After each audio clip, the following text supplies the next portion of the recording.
इस प्रोग्राम के प्रायोजक हैं भारत की शान, हर सवारी का अभिमान इवेंट। पर्वत से मजबूत, हीरा से अटूट, पर्यावरण का दोस्त, सड़क और पॉकेट का सम्मान, ई रिक्शा का हनुमान इवेंट। भारत की शान, हर सवारी का अभिमान, designed for the best event.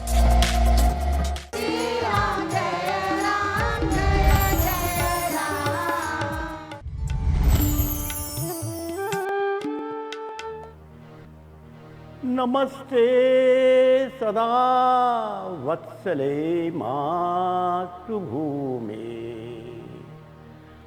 त्वया हिन्दुभूमे सुखं वर्धितोऽहम्।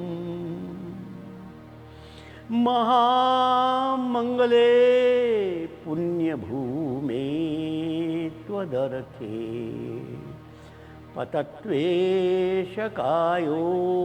नमस्ते नमस्ते। रत्नाकराधौतपदं हिमालयकिरीटिनीं, ब्रह्मराजर्षिरत्नाढ्यां वन्दे भारत मातरम्। उत्तरं यत् समुद्रस्य हिमाद्रैश्चैव दक्षिणं, वर्षं तद् भारतं नाम भारतीयत सन्तति। प्रभो शक्तिमन् हिन्दुराष्ट्राङ्गभूता, इमे सादरं त्वां नमामो वयम्। त्वदीयाय कार्याय बद्धा कटीयम्, शुभामाशिषं देहि तत्पूर्तये। लोकाभिरामं रणरङ्गधीरं, राजीवनेत्रं रघुवंशनाथं, कारुण्यरूपं करुणावतारं श्रीरामचन्द्रं शरणं प्रपद्ये। श्रीरामचन्द्रं शरणं प्रपद्ये। मनोजवं मारुततुल्यवेगं, जितेन्द्रियं बुद्धिमतां वरिष्ठं, वातात्मजा वानरयूथमुख्यं, श्रीरामदूतं शरणं प्रपद्ये। श्रीरामदूतं शरणं प्रपद्ये। विजेत्री च न संवता कार्यशक्तिर्विधायास्य धर्मस्य संरक्षणं, परं वै भवन्ने तुमेतत् स्वराष्ट्रं, समर्था भवत्वाशिषा ते भृशम्। भारत माता की जय।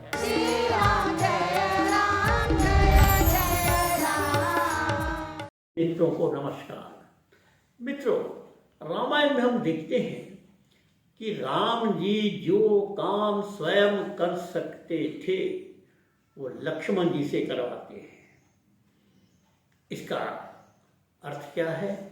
राम जी धर्म के प्रतीक हैं, लक्ष्मण जी धर्म सत्ता के प्रतीक हैं, अर्थात इस देश की धरती की ताकत के प्रतीक हैं।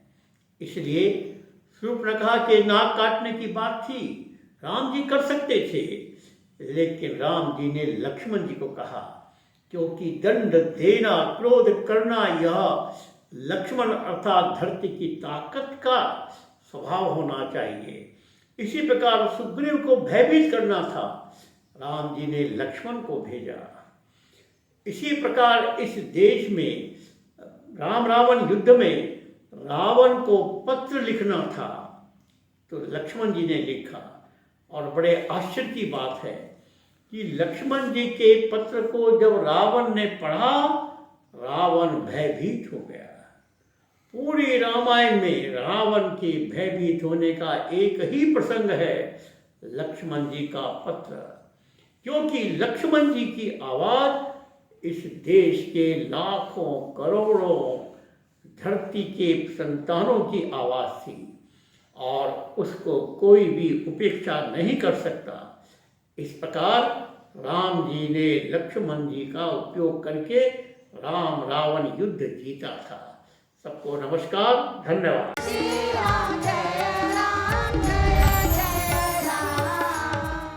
सबको मेरा नमस्कार। उद्घोष क्रांति राम की में आपका पुनः स्वागत है। हम लोग अभी तक प्रभु राम के द्वारा नारी सम्मान की घटनाएं सुन रहे थे,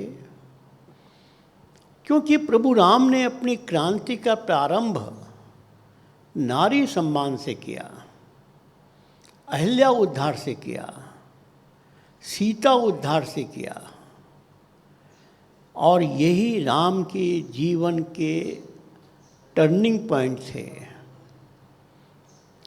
लेकिन एक दूसरा काम जो प्रभु राम ने बहुत कुशलता से किया, वो था शिव समाज का सम्मान। ये शिव समाज कौन है? वास्तव में रामायण में जिसको हम आज वनवासी समाज कहते हैं, जिसमें जनजाति समाज, अनुसूचित समाज सब अंतर्निहित है, उसको रामायण में शिव समाज कहा गया। ये जाति की व्यवस्था पहले हमारे देश में नहीं थी। 1834 के पहले अनुसूचित जाति की कोई बात ही नहीं थी। 1931 के पहले जनजातीय समाज की कोई बात ही नहीं थी। अंग्रेजों ने हिंदू समाज को विभाजित करने के षड्यंत्र में ये सब काम किया, और इसको आज पता नहीं कितने नामों से लोग बोलते हैं। वंचित समाज, दलित समाज, अस्पृश्य समाज, सेवा समिति आदि। हमने सोचा कि यह कोई भी नाम उनके लिए सम्मानजनक नहीं है, इसलिए एकल अभियान में हम इस समाज को शिव समाज कहते हैं। और इसका रामायण में प्रमाण भी मिलता है। मैं अपनी बात एक कहानी से शुरू करता हूँ। एक महात्मा जी थे, वो प्रवचन दे रहे थे। उस प्रवचन के श्रोताओं में एक नौजवान बैठा था। उसने महात्मा जी से एक प्रश्न पूछा, महात्मा जी, हमारे देश में प्रजातंत्र है और निर्वाचन से ही कोई हमारे देश का प्रधानमंत्री बनता है। देवलोक में निर्वाचन हो तो वहाँ प्रधानमंत्री कौन बनेगा? महात्मा जी ने कहा, इसमें कौन सी बड़ी बात है? देवलोक में बाकी सब देव हैं, महादेव तो एक ही है। ओ महादेव, हाँ महादेव। तो ये महादेव की पार्टी का नाम क्या है? महादेव का वोट बैंक क्या है? महादेव की लोकप्रियता का रहस्य क्या है?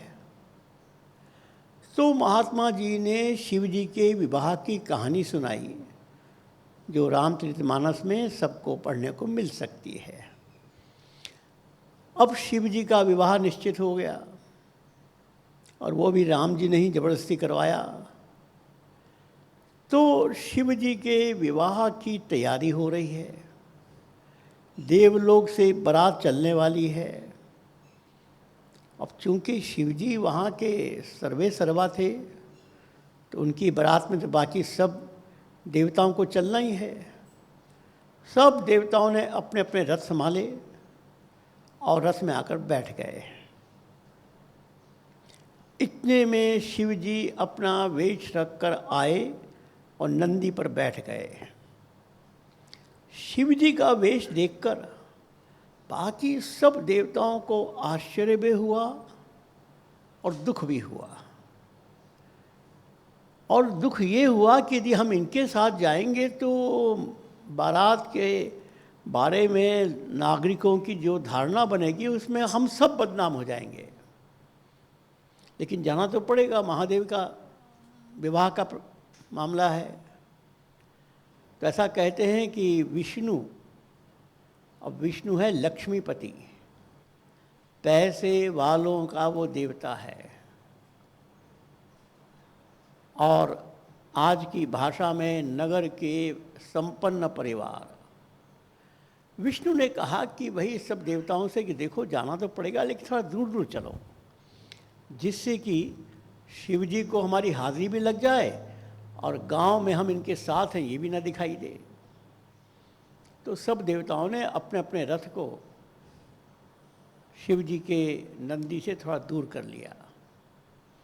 अब शिव जी का एक सेक्रेटरी था भृंगी, उसने आकर शिव जी के कान में कहा कि ये सारे देवताओं ने अपने अपने रथ को आपसे दूर कर लिया है। शिव जी ने कहा कोई बात नहीं, मेरे सब वोट बैंक को बुला लो, मेरे शिष्यों को बुलाओ, मेरे समाज को बुलाओ, भूलोक में जाओ और कहो शिव जी ने बुलाया है। भृंगी भूलोक में आया। अब ये शिव समाज कहाँ रहता था? नदी के किनारे, समुद्र के किनारे, जंगल में, पहाड़ में, शमशान में। और उसको रामायण में भूत प्रेत पिशाच ये सब कहा गया। ये उस समय के लोगों के कर्म के हिसाब से कुछ विशेषण थे। इन सबको कहा कि अरे शिव जी ने तुमको बुलाया है। सब बड़े खुश हुए, शिव जी की बारात में जाने का अवसर मिल रहा है। सब दौड़ कर चले गए और चूंकि बाकी सब रथ पीछे पीछे थे तो ये लोग आगे आगे चले।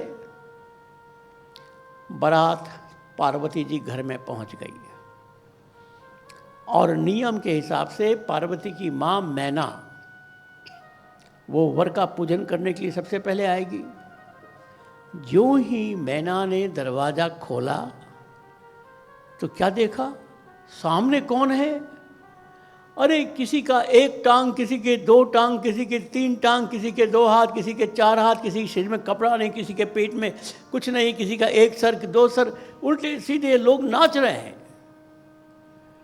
मैना को बहुत ही खराब लगा और डर भी लगा। तुरंत दरवाज़ा बंद करके अंदर चली गई और पार्वती को बुलाकर कहा, बेटी इस दूल्हे से तेरी शादी नहीं करने दूंगी। आवश्यकता पड़े तो मैं तुमको लेकर पहाड़ से नीचे गिर जाऊंगी, आत्महत्या कर लेंगे, लेकिन इस दूल्हे से तुम्हारी शादी नहीं होगी। इतनी मैना नाराज हो गई। पार्वती की जो सखियां आई थी वो भी डर के भाग गई। जो बच्चे थे वो तो पहले ही भाग गए। विवाह में एक संकट खड़ा हो गया। लेकिन वो जो अखिल भारतीय प्रचार प्रमुख हैं श्रीमान नारद जी, जिन्होंने ही ये सब विवाह तय कराया था, वो वहाँ प्रकट हो गए और पार्वती की माँ और पिता को बताया कि तुम इसके वेश पे मत जाओ, ये तो आदिदेव शंकर है, इससे बड़ा सौभाग्य क्या मिलेगा तुमको। और पार्वती की जिद थी कि मेरी शादी होगी तो इसी से होगी। विवाह हो गया। इस उदाहरण से महात्मा जी ने समझाने की कोशिश की कि शिव जी का वोट बैंक क्या है। शिव जी का वोट बैंक इस देश का गरीब समाज है और गरीब समाज में भी सबसे अधिक उपेक्षित समाज है, वही शिव जी का समाज कहलाता है। और शिव जी गरीबों के देवता हैं। एक उदाहरण से बात और समझ में आ जाएगी। एक सज्जन थे और उनका एक बेटा था, वो सरकारी नौकरी करते थे और सरकारी नौकरी से उनका ट्रांसफ़र होता रहता था। मान लीजिए वो आगरा में आ गए ट्रांसफ़र होकर, लेकिन आगरा में आते ही बेटा बहुत बीमार हो गया। उन्होंने आगरा के सब डॉक्टरों से इलाज करवाया, उसका कोई फ़ायदा नहीं हुआ और अवस्था ये हो गई कि उनकी जेब में एक पैसा नहीं बचा। सारा पैसा खर्च हो गया डॉक्टर दवाइयों में। तो पत्नी ने कहा कि अब दवाई नहीं, दुआ से काम चलाएंगे। चलो किसी मंदिर में चलकर भगवान का आशीर्वाद प्राप्त करते हैं। लेकिन प्रश्न है कि उनकी जेब में तो एक छोटा सा भी फूल खरीदने का पैसा नहीं था। और आगरा में बहुत से मंदिर, हनुमान मंदिर, लक्ष्मी मंदिर, राम मंदिर, कृष्ण मंदिर, राधा मंदिर, कितने मंदिर हैं बताइए। वो कौन सा मंदिर है जिसमें बिना एक पैसा खर्च किए वो भगवान को खुश कर सकता है? केवल एक मंदिर, शिव मंदिर। एक लोटा पानी चढ़ाओ, शिवजी प्रसन्न, क्योंकि शिवजी गरीबों के भगवान हैं। और इसीलिए इस देश में शिवजी सबसे अधिक लोकप्रिय हैं। हिंदुस्तान में ऐसा एक गांव नहीं मिलेगा जहां शिवलिंग ग्राम देवता के रूप में स्थापित नहीं है। लाखों मंदिर शिवजी के, सामान्य सा एक पत्थर को रख दो, वही शिवलिंग बन गया। शिवजी जनमानस के देवता है। और आपको भी पता है कि आजकल भी कौन सी पॉलिटिकल पार्टी जीतती है जिसके वोट बैंक गरीब समाज होता है। इसलिए सारी पॉलिटिकल पार्टियां अपने अपने क्षेत्र में गरीब समाज को लुभाने के लिए बहुत सी योजनाएं बनाते हैं, लालच देते हैं, क्योंकि गरीब समाज ही सरकार बनाता है। तो शिव जी की ये विशेषता, गरीब समाज के वो देवता। अब ये शिव जी की बारात के बारे में रामायण में जो लिखा है, पहले हम उन चौपाइयों को सुनेंगे, फिर उसकी व्याख्या बताई जाएगी। आरंभ कर सकते हैं। श्री राम जय जय राम। श्री राम जय जय राम। श्री राम जय जय राम। श्री राम जय जय राम। सुर समाज सब भांति अनुपा। सुर समाज सब भांति अनुपा। नहीं बरात दूल्ह अनुरूपा। नहीं बरात दूल्ह अनुरूपा। विष्णु कहा अस बिहसी तब। बोली सकल दिशि राजा। विष्णु कहा सब बिहसी तब। बोले सकल दिस राजा। बिलग बिलग होई चलहु सब। निज निज सहित समाज। बिलग बिलग होई चलहु सब। निज निज सहित समाज। नाना वाहन नाना बेसा। बिह से शिव समाज निज देखा।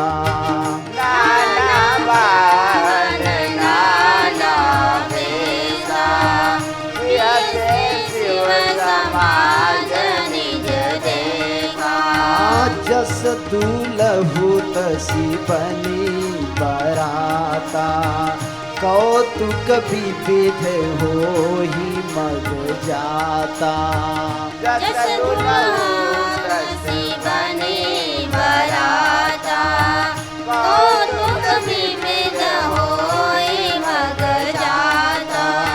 श्री राम जय जय राम श्री राम जय राम जय जय राम।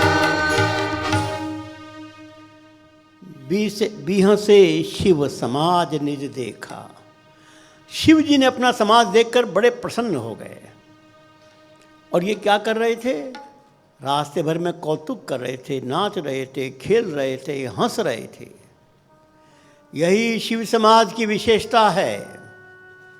वो गरीब होगा, वो कष्ट में होगा, लेकिन रात भर वो नाच भी सकता है, गा भी सकता है, खेल भी सकता है।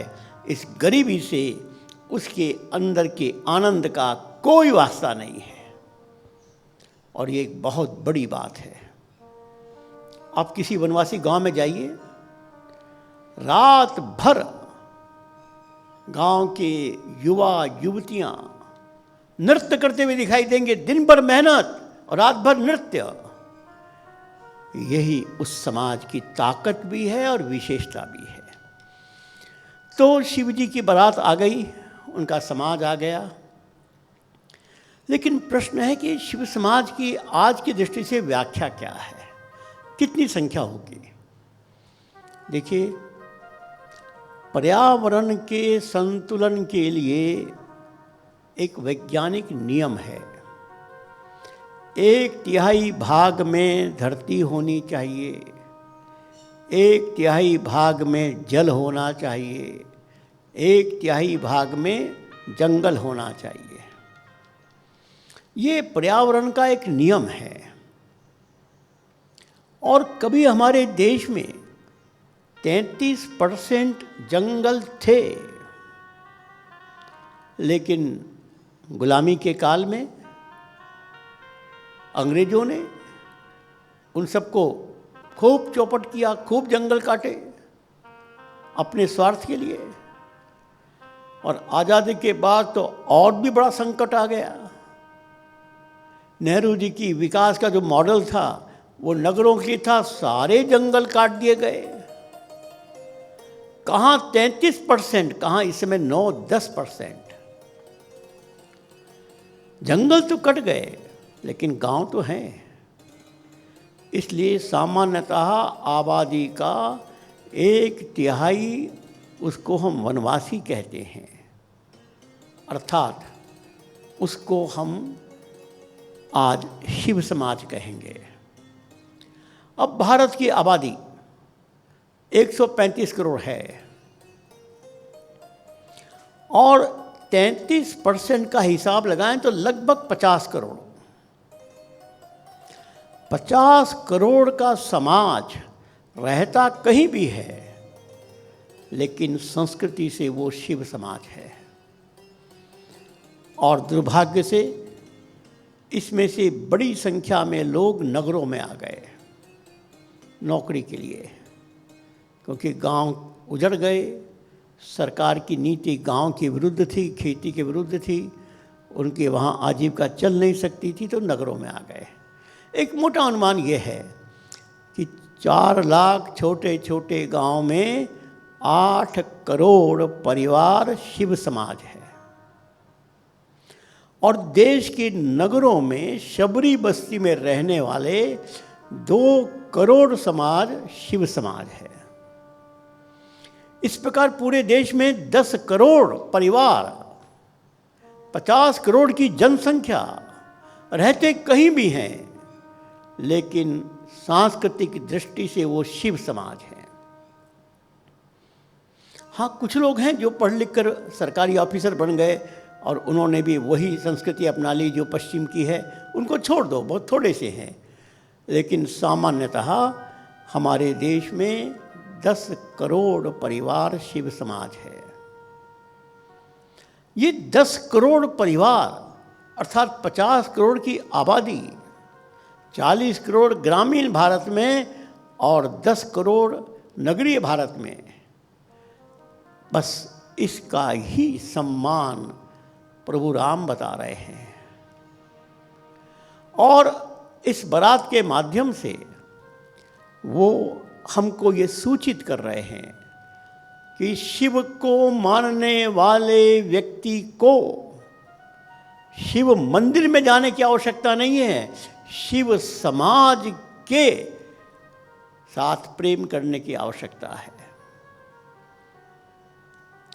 एक कवि ने कहा है, क्या करेगा प्यार तू ईमान को, क्या करेगा प्यार तू भगवान को, जन्म लेकर गोद में इंसान की, जो कर न सका प्यार तू इंसान को। कितने आश्चर्य की बात है, मनुष्य द्वारा प्राण प्रतिष्ठित मूर्ति को तुम भगवान मानते हो, और भगवान द्वारा प्राण प्रतिष्ठित इस मनुष्य को तुम भगवान नहीं मानते। बस इसने ही हिंदू समाज का बहुत नुकसान कर दिया। मंदिर जाने का विरोध नहीं है, मंदिर अवश्य जाओ, क्योंकि मंदिर में जाकर जो भगवान की हम मूर्ति देखते हैं उनके अनुसार जीवन जीने की प्रेरणा मिलती है।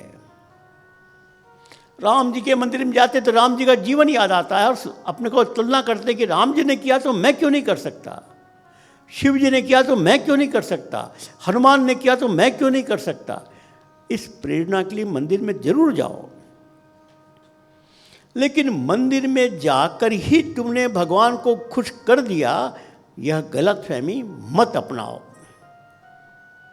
तुमको तो उनकी तरह बनना होगा। अब राम जी इस शिव समाज के सम्मान के लिए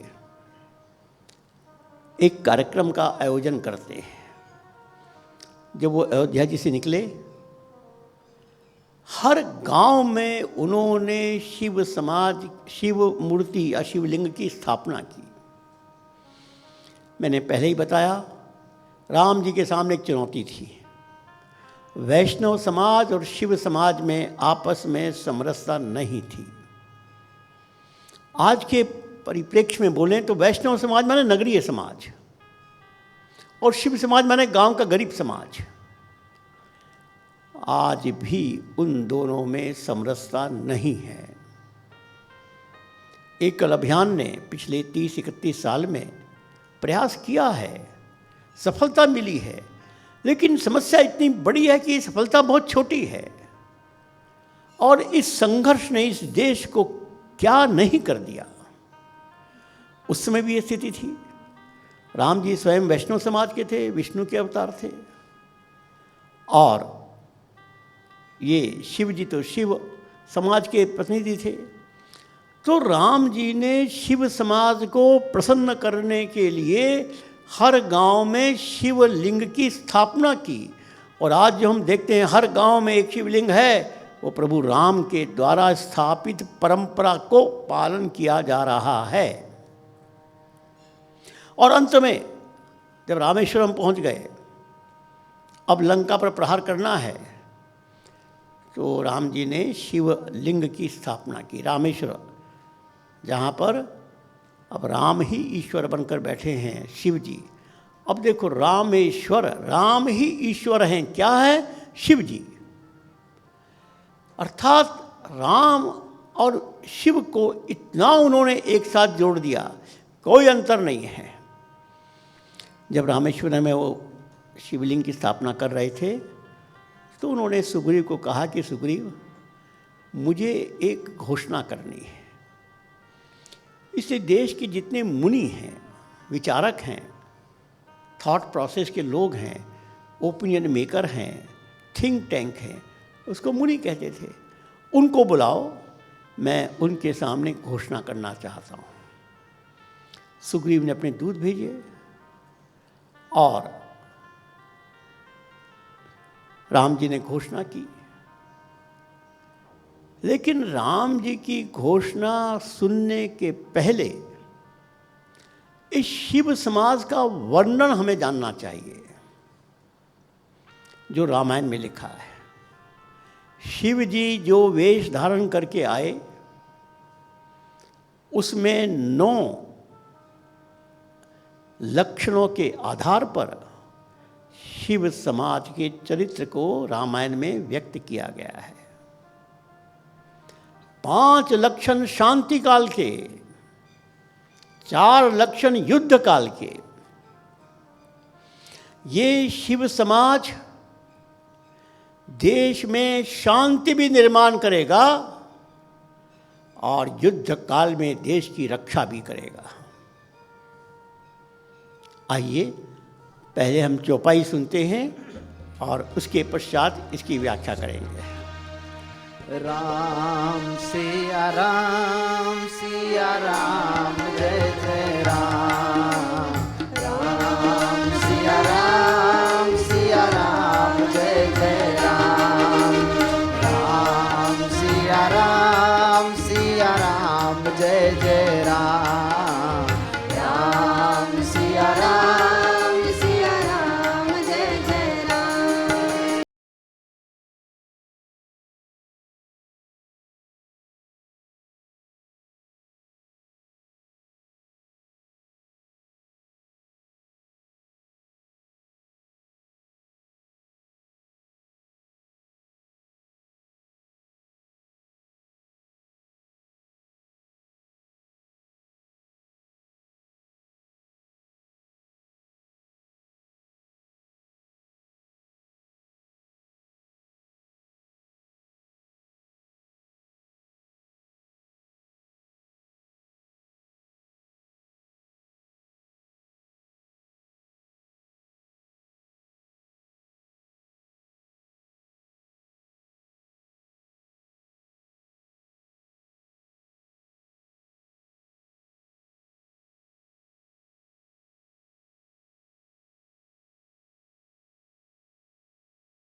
कुंडल कंकन पहिरे ब्याला।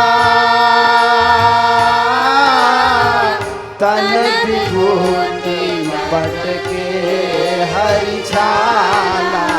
राम सिया राम जय जय राम। राम सिया राम जय जय हो। कर त्रिशूल अरु डमरु बिराजा। चले बसह चढ़ी बाजहि बाजा। राम सिया राम जय जय राम। राम सिया राम जय जय राम। राम सिया राम जय जय राम। राम सिया राम जय जय राम। बहुत सुंदर। एक संशोधन, मैंने 9 कहा था, वो 10 हैं और शांति काल के लक्षण 6 हैं और युद्ध काल के लक्षण 5 हैं। 11 कुल मिलाकर हैं। देखो, अभी हमारे भजन टोली ने शिव जी का वर्णन किया। शिव जी के सर पर गंगा जी हैं। गंगा माँ जो इस देश की प्राण रेखा है। गंगा सरीखी नदियाँ न हो तो मानव भूखा मर जाएगा। सारी खेती तो उससे होती है। समाज के सुरक्षा के लिए, समाज के संवर्धन के लिए शिव जी के मस्तक पर माँ गंगा का वास है और ललाट पर चंद्रमा है। चंद्रमा शांति का, प्रेम का प्रतीक है। शिव जी शांति और प्रेम के भी प्रतीक हैं। और गला विष से भरा हुआ है, नीलकंठ है। देखो, ये नीलकंठ की परिभाषा हम सब समाज के कार्यकर्ताओं को अच्छी तरह समझनी चाहिए। शिव का मतलब होता है मंगल। जो समाज का मंगल करना चाहेगा उसको विषपान करना ही पड़ेगा, अपमान का विष पीना ही पड़ेगा। बिना अपमान का विष पिए कोई समाज की सेवा नहीं कर सकता, क्योंकि समाज में सब प्रकार के लोग हैं और आपके सब का पर आपत्ति उठाएंगे, आपकी आलोचना करेंगे। अब उस विषपान में आपको विष कहाँ रखना है? केवल कंठ में। यदि विष कंठ से नीचे गया तो मृत्यु, वो विष कंठ से ऊपर गया मस्तिष्क में तो मृत्यु, और वो विष मुंह से बाहर निकल गया तो मृत्यु।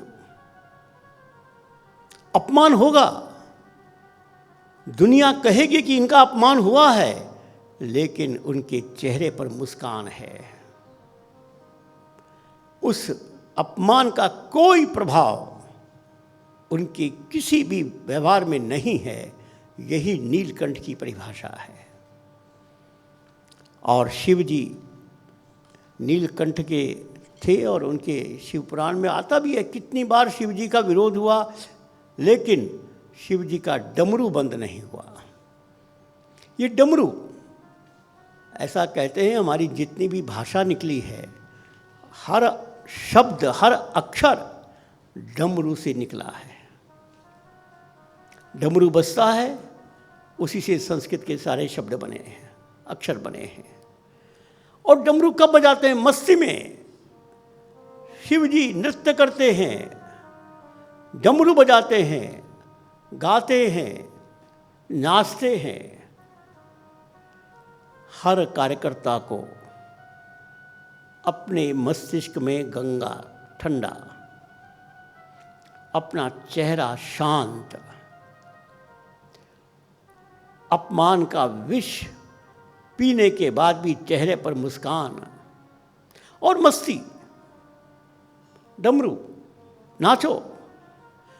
जिसने मस्ती नहीं की वो समाज की सेवा नहीं कर सकता। अरे दोस्ती और मस्ती ही तो संगठन का आधार है, और बिना संगठन के समाज की सेवा कैसे हो सकती है? इसलिए यह डमरू और फिर विभूति, शरीर में विभूति वैराग्य का प्रतीक, कोई मोह नहीं है। और फिर नंदी बैल, अर्थात खेती का वही साधन है। ऐसे लक्षण शिव जी के शांति काल के हैं, समाज के समृद्धि के लिए हैं। लेकिन ध्यान रखो, हमारे शास्त्रों में दोनों बात एक साथ कही जाती है। परित्राणाय साधुनाम विनाशाय च दुष्कृताम। जो दुष्टों का विनाश नहीं कर सकता वो सज्जनों की रक्षा नहीं कर सकता। जिनको दुष्टों के विनाश से कोई परहेज है, ऐसे कार्य लोग केवल अपमानित जीवन जीने के लिए यहाँ आते हैं।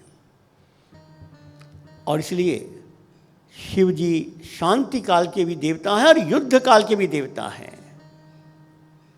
और सबसे पहले उनके गले में नरमुंडों की माला।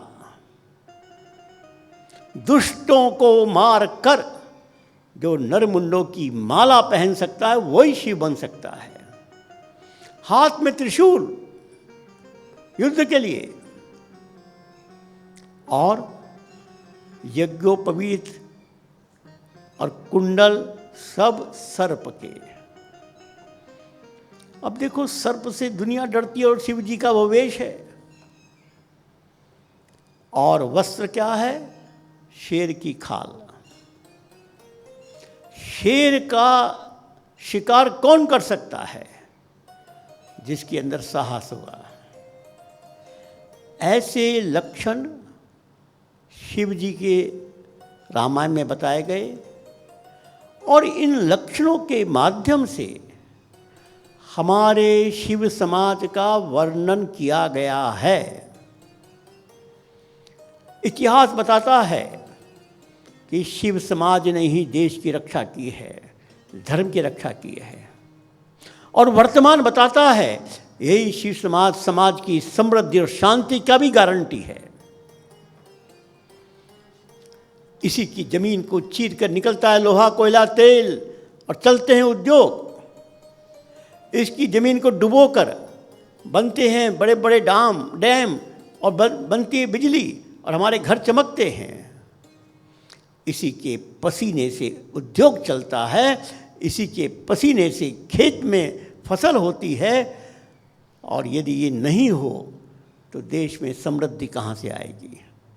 हाँ, दुर्भाग्य है कि हमने उसको वह सम्मान नहीं दिया।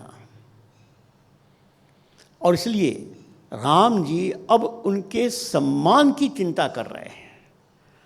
और जब सुग्रीव को कहा सब मुनियों को बुलाओ, मुझे घोषणा करनी है, तो वहाँ वो क्या घोषणा करते हैं पहले चौपाई सुनेंगे, फिर उसकी व्याख्या करूँगा। श्री राम जय जय राम। श्री राम जय जय राम। श्री राम जय जय राम। श्री राम जय जय राम। सुनी कपीस बहु दूत पठाए, इस दूत पठाए।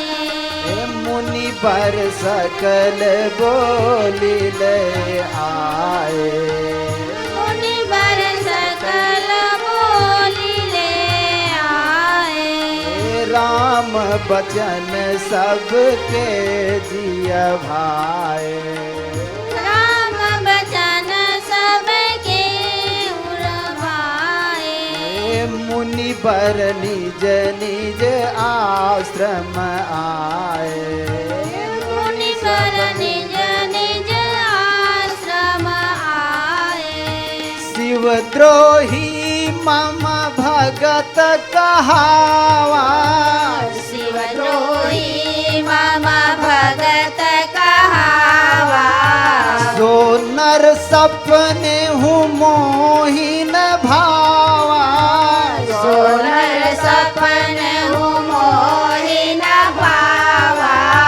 शंकर विमुख भगत चह मोरी। शंकर विमुख भगत चह मोरी। सोनार की मूढ़ मति थोरी। सोनार की मूढ़मति थोरी। शंकर प्रिय मम द्रोही। शिव द्रोही मम दासा। शंकर प्रिय मम द्रोही। शिव द्रोही मम दासा। ते नर करहि कलप भरी।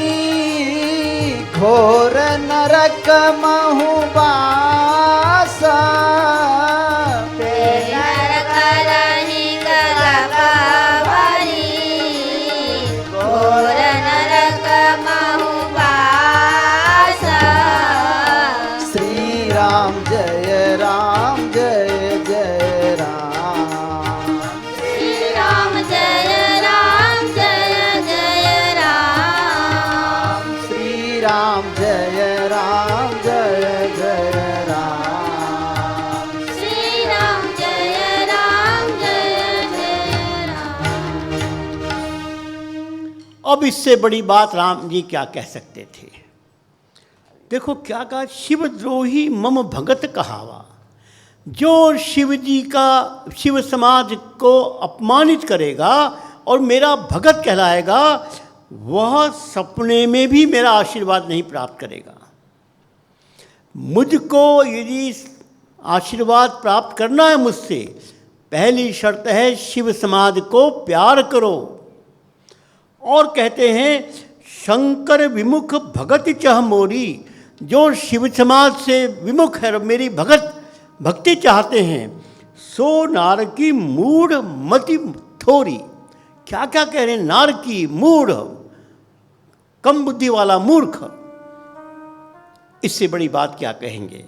और सबसे बड़ी बात तो उन्होंने कह दी, जो शंकर के प्रिय हैं मेरे द्रोही हैं, या मेरे प्रिय हैं शंकर के द्रोही हैं, वो कल्प भर नरक में वास करेंगे। मित्रों, यह है राम का संदेश, यह है राम की क्रांति का मूल तत्व। राम और शिव अलग नहीं है, राम ही शिव है, शिव ही राम है।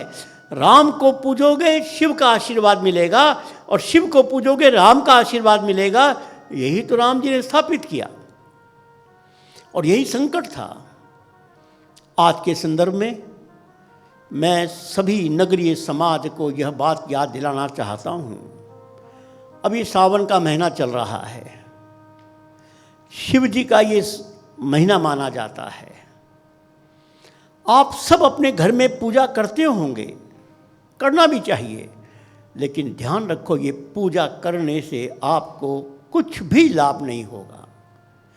जब इस पूजा से आपका संकल्प बनेगा कि शिव समाज भी हमारा है, इसको प्यार करना ही उसकी पूजा है, तो ही आपको राम जी का आशीर्वाद मिलेगा। नगरीय समाज यह ग्रामीण समाज को प्यार करे, और ग्रामीण समाज नगरीय समाज पर विश्वास करे।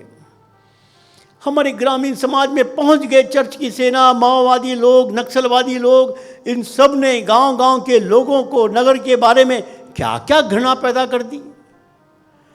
तो उनको भी इस नगरीय समाज पर विश्वास करना होगा। और मित्रों, एकल ने करके दिखाया है।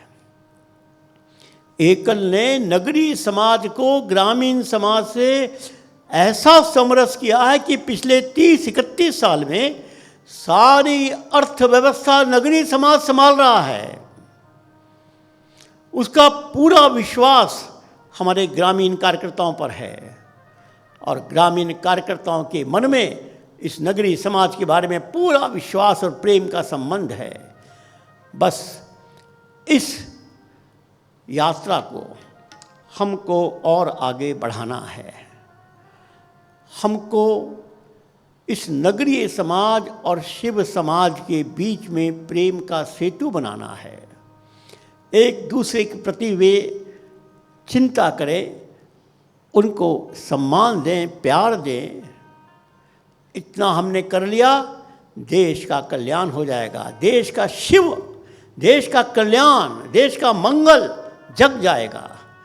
एकल अभियान आप सबको निमंत्रण दे रहा है। आइए इस अभियान के साथ जुड़कर हम राम और शिव दोनों का आशीर्वाद प्राप्त करेंगे। सबको नमस्कार, धन्यवाद।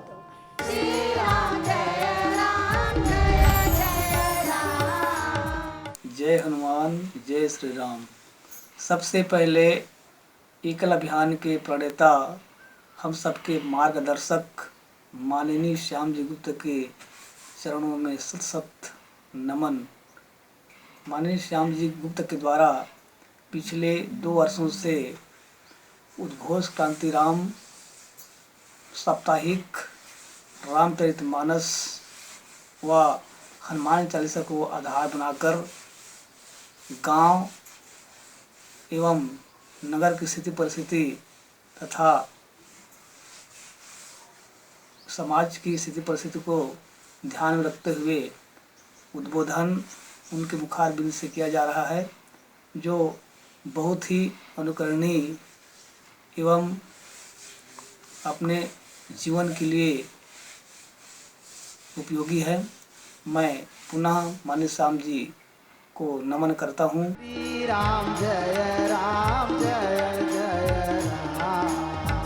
श्री राम जय राम जय जय इस प्रोग्राम के प्रायोजक थे भारत की शान, हर सवारी का अभिमान इवेंट। पर्वत से मजबूत, हीरा से अटूट, पर्यावरण का दोस्त, सड़क और पॉकेट का सम्मान, ई रिक्शा का हनुमान इवेंट। भारत की शान, हर सवारी का अभिमान, designed for the best event.